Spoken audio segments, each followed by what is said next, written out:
The Western Frontier is a faction by players, perhaps one of the largest and most active, that is heavily based on the United States, using all of its gear from World War II to Vietnam era and Cold War to modern era, depending on the setting.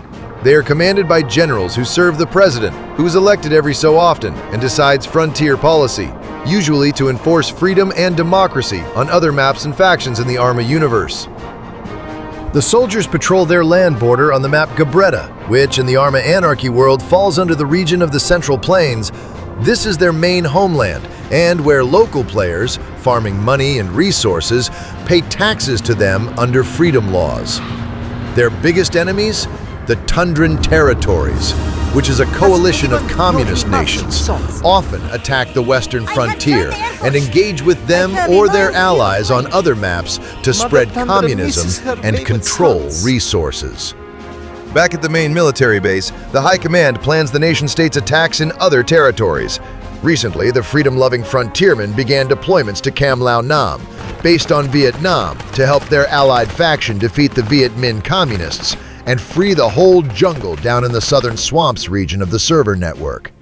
They are also campaigning in Chernobyl to combat communist factions, Normandy against fascism, and anywhere else that does not support the Allied ideologies of democracy. Though the frontier does also support monarchist factions, since their biggest ally is the Anglo Isles. Players normally join the Western Frontier and conduct training with them before discovering which division they will be sent to so they can fight for freedom. The current president, President Richardson, has poured most of his resources as leader into the Vietnam campaign in hopes of a total victory. We will have to follow their progress and other geopolitical developments.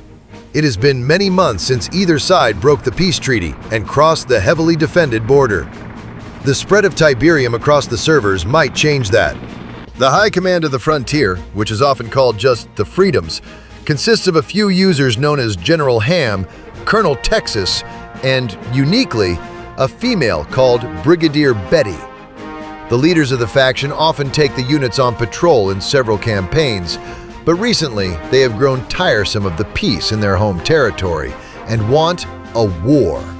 So the commando teams often try to force a conflict by inserting themselves into foreign territory. The Freedoms recently invaded Takistan to gain control of their oil and Tiberium production under the false pretense of protecting the Kingdom of Takistan from terrorist tribes and communist invasions. Future videos will cover these geopolitical changes as territory ownership is confirmed in the Discord after a faction takes and occupies the land. Hot debates in the community decide if this faction is truly the beacon for democracy in the Arma Anarchy universe, or if they are just as oppressive and power-hungry as the other major nation-states formed in the oldest faction's server in Arma 3. Either way, as Tiberium is the most valuable resource in the server, the Western Frontier is sure to control it all and prevent others from funding communism with the wealth it provides to the global economy.